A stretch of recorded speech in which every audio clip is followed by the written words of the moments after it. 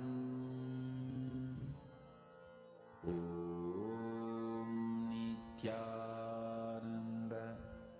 Paramashivoham. Om Nityananda Paramashivoham. Om Nityananda Paramashivoham. Om Nityananda Paramashivoham. Om Nityananda Paramashivoham. Om Nityananda Paramashivoham. Om Nityananda Paramashivoham. Om Nityananda Paramashivoham.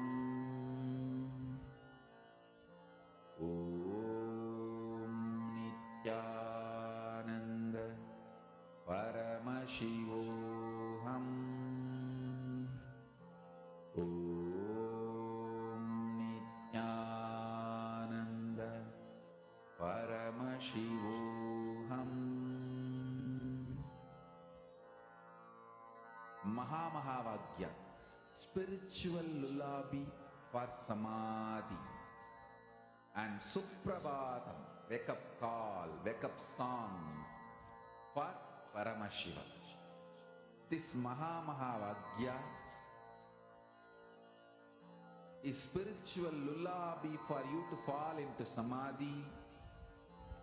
Suprabhatam, wake up song for Paramashiva to wake up in you. Just remember this one powerful cognition. This Mahamahavagya puts me in samadhi. This is spiritual lullaby for samadhi. And Suprabhatam, wake up song for Paramashiva in me. For Paramashiva to manifest. With this one spiritual powerful cognition, chant this Mahamahavagya.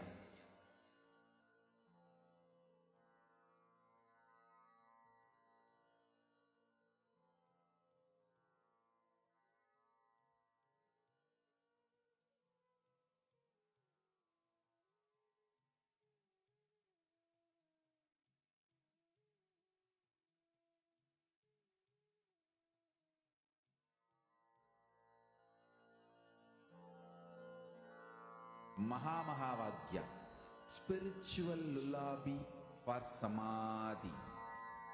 And Suprabhatam, wake up call, wake up song for Paramashiva. For Paramashiva to manifest. With this one spiritual powerful cognition, chant this Mahamahavagya. Om Nityananda Paramashivoham. Om Nityananda Paramashivoham. Om Nityananda Paramashivoham. Om Nityananda Paramashivoham. Om Nityananda Paramashivoham.